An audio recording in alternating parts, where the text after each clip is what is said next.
Good morning everyone, कैसे हैं आप सभी। आई होप आप सभी बहुत अच्छे होंगे और बहुत अच्छे से आप लोगों की पढ़ाई चल रही होगी। आज है 13 दिसंबर 2023, daily current affair by SSR. So आज का जो डे है यानी 13 दिसंबर है। आज से बनने वाले जितने भी इंपॉर्टेंट क्वेश्चन होंगे उनको हम विद बैकग्राउंड इंफॉर्मेशन के साथ समझेंगे, डिटेल में जानेंगे उस क्वेश्चन को, और स्टैटिक्स जीके का भी पोर्शन को आज हम कंप्लीट करेंगे। और वीडियो के लास्ट में जो है मैं आप लोगों से क्वेश्चन ऑफ द डे भी पूछती हूँ। अगर आप लोगों ने वीडियो को अभी तक लाइक नहीं किया है तो सबसे पहले वीडियो को लाइक कर लीजिए, चैनल को सब्सक्राइब कर लीजिए, ताकि जो भी वीडियो आए हुए हैं उन सभी की नोटिफिकेशन आप तक पहुंच जाए। आप सभी को कमेंट बॉक्स में लिखना है जय हिंद जय भारत। और यहाँ हम सबसे पहले करेंगे क्विक रिवीजन। तो सबसे पहले कर लेते हैं क्विक रिवीजन। तो अभी अंतरराष्ट्रीय पर्वत दिवस कब मनाया गया है? तो 11 दिसंबर के दिन को ही हमने अंतरराष्ट्रीय पर्वत दिवस के रूप में मनाया है। वहीं अंतरराष्ट्रीय भ्रष्टाचार विरोधी चैंपियन पुरस्कार से किसको सम्मानित किया गया है? तो निखिल डे हैं, इन्हें जो है अंतरराष्ट्रीय भ्रष्टाचार विरोधी चैंपियन पुरस्कार से सम्मानित किया गया। वहीं मध्य प्रदेश के नए सीएम कौन बने हैं? तो इनका नाम है मोहन यादव। क्या नाम है? मोहन यादव।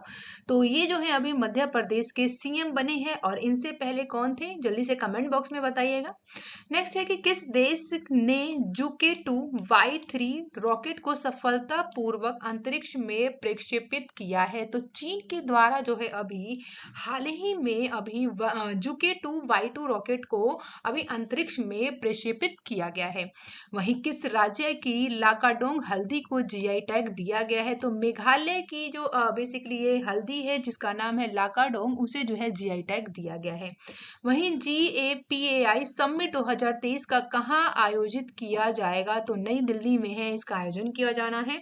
वहीं सीमा पर अशांति बढ़ाने पर थाईलैंड और किस देश के द्वारा एक टास्क फोर्स गठित किया जाएगा? तो म्यांमार के द्वारा जो है थाईलैंड के सीमा पर बेसिकली वहां पर अशांति है, तो उसके लिए जो वहां पे शांति बनाए रखने के लिए टास्क फोर्स को जो है गठित किया गया है। वहीं स्वच्छता ओलंपियाड डिटोल हाइजीन और ओलंपियाड के दूसरे संस्करण के विजेताओं में किसे राष्ट्रीय विजेता चुना गया है? तो इनका नाम है अवरीत कौर। नेक्स्ट है विष्णुदेव साय की बात करें तो ये किस राज्य के नए मुख्यमंत्री घोषित हुए हैं? तो छत्तीसगढ़ के बने हैं विष्णुदेव साय, जो कि नए मंत्री बन गए हैं। कहाँ के? छत्तीसगढ़ के।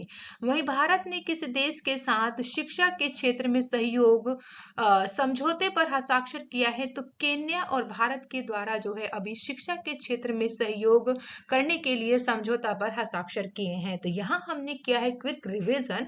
और अब हम करने वाले हैं आज के सेशन को स्टार्ट। तो आज है 13 दिसंबर 2023, daily current affair by SSR. तो फर्स्ट क्वेश्चन की बात कर ले तो अभी हाल ही में यूनिसेफ ने कब अपना स्थापना दिवस मनाया है? तो 11 दिसंबर के दिन को ही यूनिसेफ की बात करें तो ये अपना स्थापना दिवस मनाता है। आइए इसकी बैकग्राउंड इंफॉर्मेशन को समझ लेते हैं। तो हर साल 11 दिसंबर को ही यूनिसेफ के द्वारा जो है अपना स्थापना दिवस मनाया जाता है। इसका काम क्या है? तो ये बच्चों के जीवन को बचाने के लिए, उनकी इच्छाओं को पूरा करने के लिए, उनकी मदद करने के बारे में जागरूकता बढ़ाने के लिए जो है इस दिवस को मनाया जाता है। और बेसिकली यूनिसेफ को इसीलिए जो है स्थापित भी किया गया था। ये जो है द्वितीय विश्व युद्ध के दौरान जो है बच्चों के स्वास्थ्य, पोषण, शिक्षा और कल्याण के लिए सहायता प्रदान करता है। वहीं यूनिसेफ का नाम बाद में संयुक्त राष्ट्रीय अंतरराष्ट्रीय बाल आपातकालीन कोष, जिसे आप United Nation International Children's Emergency Fund से संयुक्त राष्ट्रीय बाल कोष यानी यूनाइटेड नेशन चिल्ड्रन फंड में बदल दिया गया था। हालांकि पिछले शीर्षकों के आधार पर लोकप्रिय संक्षिप्त नाम से ही जाना जाता है, जिसे आप लोग शॉर्ट फॉर्म में क्या बोलते हैं? यूनिसेफ बोलते हैं। अगर बात करें इसकी थीम क्या है तो हर बच्चे के लिए हर अधिकार जो है इस साल की थीम है। वहीं यूनिसेफ की स्थापना की बात करें तो 1946 में इसे स्थापित किया गया था। मुख्यालय आपको याद रखना है, हेडक्वार्टर कहाँ है? तो न्यूयॉर्क शहर यानी यूएसए में ही इसका क्या है? मुख्यालय है, हेडक्वार्टर है। वहीं यूनिसेफ के महानिदेशक कौन है? तो इनका नाम है कैथरीन एम रसेल। क्या नाम है? कैथरीन एम रसेल जो है यूनिसेफ की महानिदेशक है। सदस्य की बात करें तो कौन है, कितने हैं इसमें? बेसिकली तो 192 यानी कि 192 जो है इसमें सदस्य हैं। तो आपको यूनिसेफ के बारे में इन सभी बातों को याद रखना है। अब बात करते हैं सेकंड क्वेश्चन। हाल ही में किस देश ने दुनिया का पहला चौथी पीढ़ी का परमाणु रिएक्टर शुरू किया है। तो याद रखिएगा ये काम किसके द्वारा किया गया है, चाइना के द्वारा किया गया है। तो ऑप्शन बी क्या हो जाएगा यहाँ पर, बिल्कुल करेक्ट हो जाएगा। तो चाइना जिसके द्वारा दुनिया का पहला चौथी पीढ़ी का परमाणु रिएक्टर को शुरू कर दिया है। आइए इसकी बैकग्राउंड इन्फॉर्मेशन को समझ लें।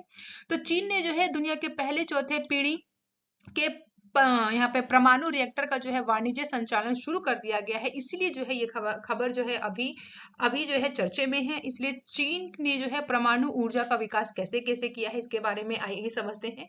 तो चीन का जो लक्ष्य है वो 2035 तक जो है परमाणु ऊर्जा से 10% और 2060 तक जो है 18% बिजली का उत्पादन कराना चाहता है।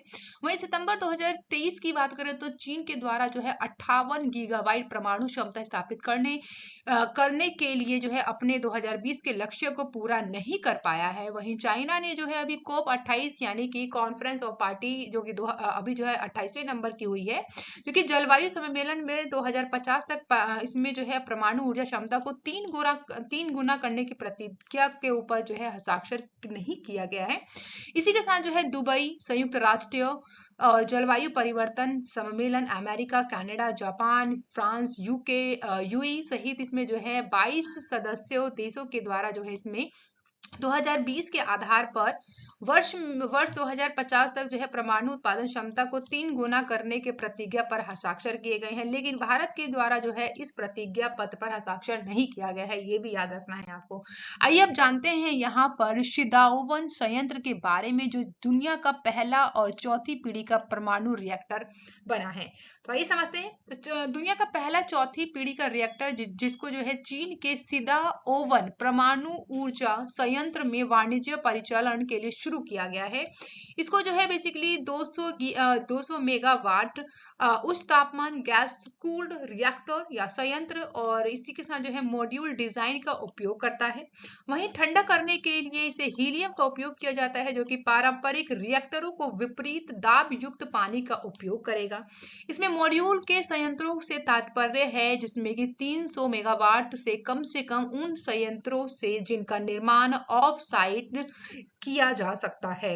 वे दूर दराज के स्थानों को काम कर सकते हैं और पारंपरिक रूप से कठिन भारी उद्योग क्षेत्रों को बिजली दे सकता है, लेकिन वे भी बहुत महंगे हैं। ठीक है, इसके ऊपर भी आपको याद रखना है। अब देख लेते हैं इसके महत्व की क्या बात है। इससे जो है अत्यधिक किफायती बनाने के लिए डिजाइन किया गया है, क्योंकि यह जो ईंधन कुशल, इसमें बेसिकली सुरक्षा बड़ी है और अपशिष्ट की बात करें जो कि बहुत ही कम है, यानी कम से कम रखा गया है। तो ये इसके बारे में आपको याद रखना है, जो कि बेसिक है। कोई डाउट हो तो आप मुझसे कमेंट बॉक्स में पूछ सकती हैं। बात करते हैं नेक्स्ट क्वेश्चन। हाल ही में राजस्थान के नए सीएम कौन बने हैं? तो न्यू सीएम बन गए हैं राजस्थान के, जिनका नाम है भजन लाल शर्मा। क्या नाम है? भजन लाल शर्मा जो है, आपको याद रखना है, जो कि राजस्थान के कौन बने हैं? न्यू सीएम बने हैं। वहीं आपको इसमें याद रखना है विष्णुदेव साय जो कहाँ के बने हैं? छत्तीसगढ़ के कौन बने हैं? सीएम बने हैं। और मोहन यादव की बात करें तो ये मध्य प्रदेश के बने हैं। अब आपको कमेंट बॉक्स में बताना है रेवंत रेड्डी किस राज्य के सीएम बने हैं। जल्दी से कमेंट बॉक्स में आंसर कीजिएगा। नेक्स्ट क्वेश्चन है 4th, हाल ही में भारत ने किस देश के साथ जो है राज्य निकाय संबंधों के 50 साल पूरे किए हैं? तो दक्षिण कोरिया के साथ जो है भारत के अब तक के पूरे 50 साल हो गए हैं। तो आपको इसके बारे में याद रखना है, इसलिए ऑप्शन ए क्या हो जाएगा? बिल्कुल करेक्ट होएगा। अब देखिए यहाँ पे बात कर लेते हैं दक्षिण कोरिया के बारे में, जो कि इंपॉर्टेंट है। तो राजधानी क्या है दक्षिण कोरिया की? सियोल जो है, याद रखना है, दक्षिण कोरिया की कैपिटल है। राष्ट्रपति कौन है? तो मून जे इन जो है यहाँ के प्रेसिडेंट हैं। और प्राइम मिनिस्टर की बात करें जो कि प्रधानमंत्री हैं, किम बू गयम। क्या नाम है? किम बू गयम यहाँ के प्रधानमंत्री हैं। आपको इतना बस एक बार पढ़ के रखना है, ठीक है, ताकि कोई पूछे तो आप लोग फटाक से बता सको। साथ ही यहाँ पे आपको ये याद रखना है कि कोरिया जो है, कोरिया गणराज्य की बात करें तो ये कोरियाई प्रायद्वीप पर एक दक्षिणी भाग में स्थित है, जो कि आप लोग लोकेशन देख पाएंगे। तो देखिए सबसे पहले आप लोग लोकेशन ही देख लीजिएगा, ये है इसकी लोकेशन। ठीक है, जो मैं रेड पेन से यहाँ पे ड्रॉ कर रही हूँ तो आप लोग अच्छे से देख पाएंगे। ये हमने यहाँ पे ड्रॉ कर लिया है, ये है पूरा का पूरा यहाँ पे साउथ कोरिया। ठीक है, यानी कि दक्षिण कोरिया। और ये ऊपर आप लोग जो देखेंगे ना यहाँ पे ग्रे ग्रे से हो रहा है, ये क्या है? आपको याद रखना है, ये नॉर्थ कोरिया है, जिसे आप लोग पागल सुल्तान भी कहते हैं। ठीक है, यहाँ पे जो है बेसिकली अब जान लेते हैं कि इसके आसपास के आपको याद रखने हैं कौन से सी हैं। तो देश के जो पश्चिम में पीला सागर है और पूर्व में जापान सागर है, दक्षिण में कोरियाई की खाड़ी है, उत्तर में बात करें तो कोरिया जो इसका पड़ोसी देश है, जैसे कि मैंने आपको बताया। तो देखिए सबसे पहले यहाँ पे देख लीजिए कि आप लोग को यहाँ पे देखना है ये क्या है, कोरिया बे है यहाँ पे। इसी के बाद देखिए सी ऑफ जापान आप लोग देख पाएंगे इस ईस्टर्न साइड में इसके, और यहाँ देख पाएंगे वेस्ट साइड में ये है नॉर्थ, मतलब कि बोले तो वेस्ट साइड में है येलो सी है।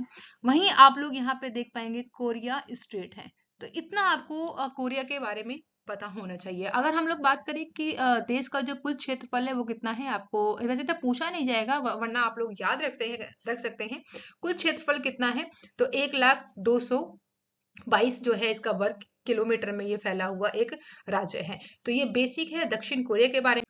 नेक्स्ट क्वेश्चन है फिफ्थ, हाल ही में भारतीय सशस्त्र बलों की एक टुकड़ी संयुक्त सैन्य अभ्यास विमबैक्स 2023 के लिए कहां पहुंची है? तो याद रखिएगा हनोई में पहुंची है। ऑप्शन बी क्या हो जाएगा, बिल्कुल करेक्ट हो जाएगा। तो हनोई में अभी बेसिकली भारत के द्वारा जो है भारतीय सशस्त्र बलों की एक टुकड़ी है जो कि संयुक्त सैन्य अभ्यास के लिए विमबैक्स 2023 के लिए कहां पहुंची है, हनोई पहुंची। देखिए इसके बारे में आपको बेसिक इन्फॉर्मेशन रखनी है सबसे पहले कि संयुक्त सैन्य अभ्यास जिसे आप बोलते हैं विनबैक 2023 का जो है आपकी बार चौथा संस्करण हो रहा है, जिसमें जो है 45 कर्मियों के द्वारा भारतीय सशस्त्र बल की टुकड़ी जो है हनोई यानी वियतनाम पहुंची है। इसमें जो है बंगाल इंजीनियर ग्रुप्स के इंजीनियर रेजिमेंट से 39 कर्मी, वहीं आर्मी मेडिकल से 6 कर्मियों को भेजा गया है। वियतनाम में पीपल्स आर्मी की टुकड़ी का प्रतिनिधित्व जो है 45 सैन्य कर्मी करेंगे। वहीं ये जो है वियतनाम के हनोई में 21 दिसंबर तक ये होने वाला अभ्यास है, जिसकी शुरुआत की बात करें 2018 में हुआ था और पहला संस्करण यानी मध्य प्रदेश के जबलपुर में इसका आयोजन किया गया था। अब देखिए यहाँ पे याद रखना है आपको वियतनाम के बारे में जो कि बेसिक है। प्रधानमंत्री कौन है, तो फाम मिन चिन जो है यहाँ के प्रधानमंत्री हैं। वहीं राष्ट्रपति की बात करें तो वो वान थुआंग जो है यहाँ के राष्ट्रपति हैं, और राजधानी की बात करें तो हनोई जो है इसकी कैपिटल है, और मुद्रा करेंसी की बात करें तो वियतनामी डोंग है। क्या है, वियतनामी डोंग है। इतना आपको वियतनाम के बारे में याद रखना है। और विनबैक्स 2023 ये किन दो देशों के बीच में होता है अभ्यास, तो यानी कि भारत और वियतनाम के बीच में होता है।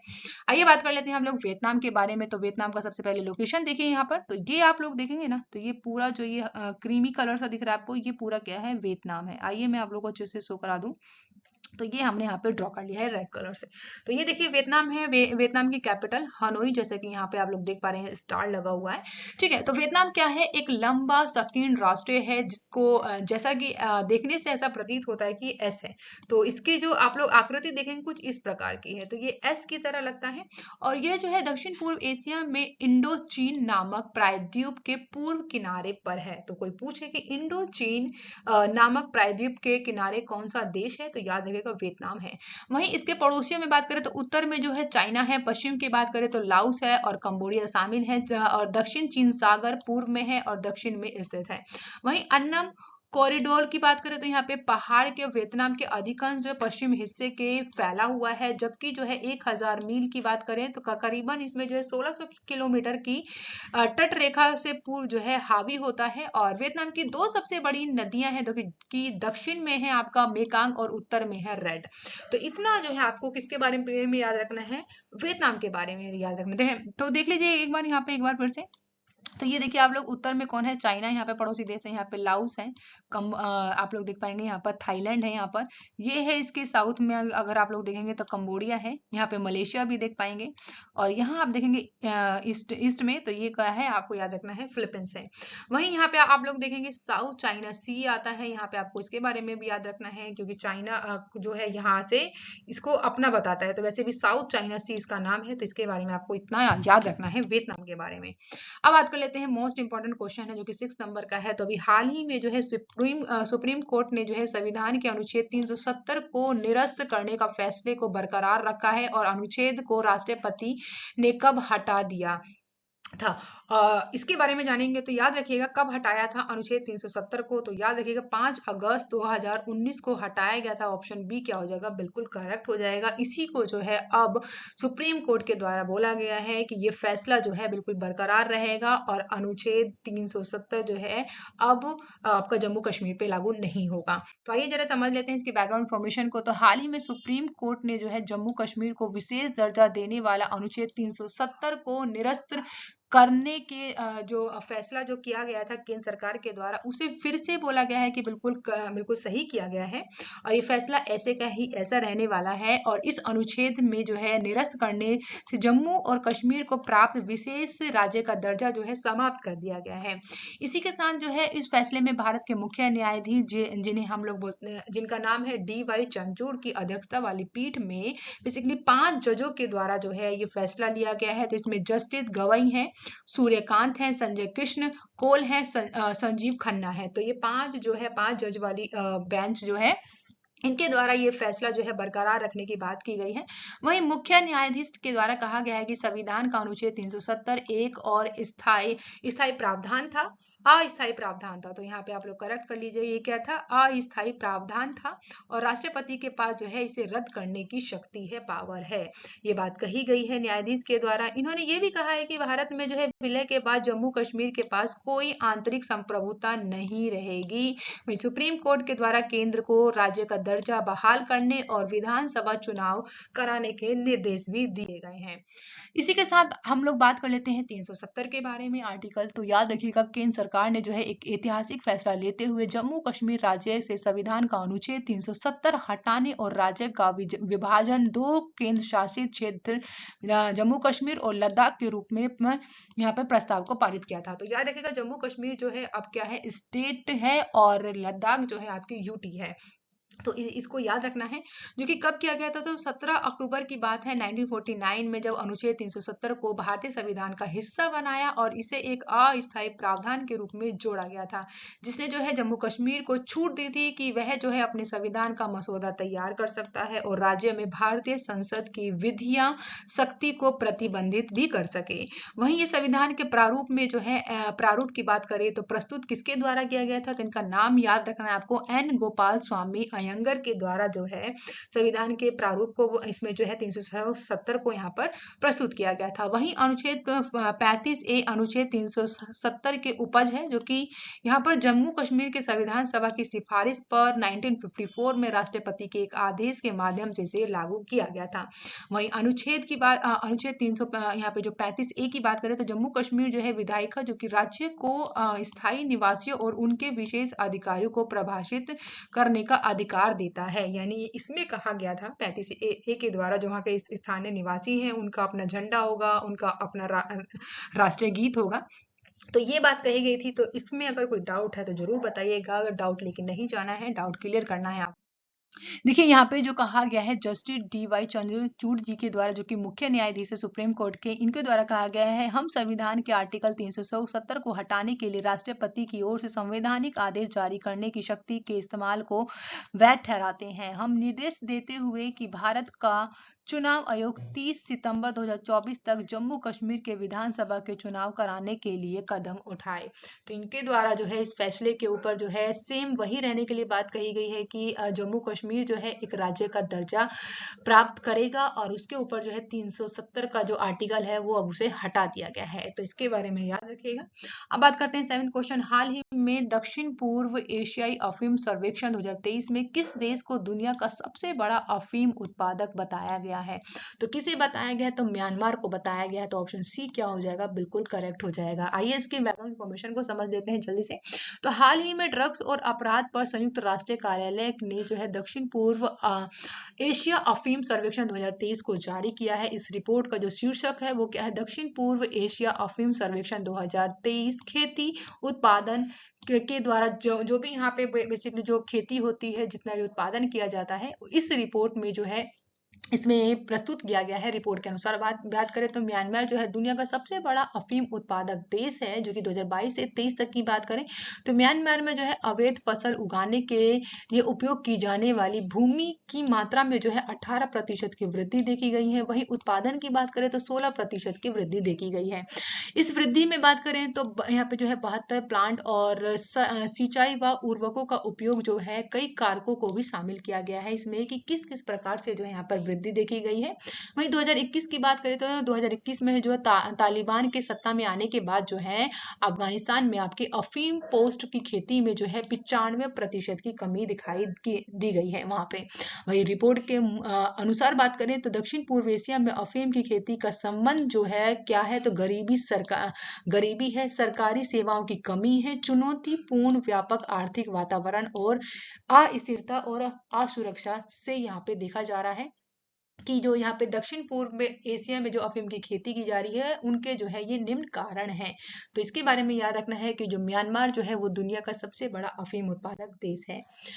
नेक्स्ट क्वेश्चन यहाँ पे, हाल ही में वर्ल्ड एसोसिएशन का इन्वेस्टमेंट प्रमोशन एजेंसी का निवेश सम्मेलन कहाँ आयोजित हुआ है, तो world association investment promotion agency की बात करेंगे, जिसका यहाँ पे सम्मेलन कहाँ पर आयोजित किया गया है, तो याद रखिएगा नई दिल्ली में किया गया है। कहाँ किया गया है, नई दिल्ली में। इसलिए ऑप्शन ए क्या हो जाएगा, बिल्कुल करेक्ट हो जाएगा। तो 11 दिसंबर 2023 को विश्व निवेश सम्मेलन की शुरुआत की गई। ये सम्मेलन जो है नई दिल्ली में इसका आयोजन किया गया है। ये जो है विश्व निवेश सम्मेलन का 27वां संस्करण रहा है। भारत सरकार के द्वारा राष्ट्रीय निवेश संवर्धन और सुविधा agency world association of investment promotion agency का इस सम्मेलन का आयोजन कर रही है इस वर्ष। वहीं जो है उद्योग एवं आंतरिक व्यापार संवर्धन विभाग के तत्वाधान के अब तक का जो है ये सबसे बड़ा निवेश सम्मेलन की बात की गई है, कि अब तक जो है ये उद्योग और आंतरिक व्यापार के विभाग के द्वारा जो है अब तक जो है ये सबसे बड़ा विश्व का निवेश सम्मेलन है। वहीं विश्व निवेश सम्मेलन में पहली बार जो है भारत में हो रहा है, तो ये भी याद रखिएगा क्योंकि फर्स्ट टाइम जो है इंडिया में हो रहा है और इसे जो है WAIPA विश्व निवेश सम्मेलन भी कहा जा रहा है। नेक्स्ट क्वेश्चन है यहाँ पे 9, हाल ही में स्टार्टअप फीडिंग वैश्विक रैंकिंग में कौन शीर्ष पर रहा है, तो याद रखिएगा अमेरिका जो है स्टार्टअप फीडिंग वैश्विक रैंकिंग में फर्स्ट रैंक इसके द्वारा हासिल की गई है। तो ऑप्शन ए बिल्कुल क्या हो जाएगा, करेक्ट हो जाएगा। तो देश यानी भारत के द्वारा जो है 2023 में सबसे अधिक वित्त पोषित भौगोलिक क्षेत्रों में वैश्विक रैंकिंग को में जो है चौथे स्थान पर फिसल कर आया है, क्योंकि 5 वर्षों में सबसे कम फीडिंग जो है इसी साल दर्ज की गई है।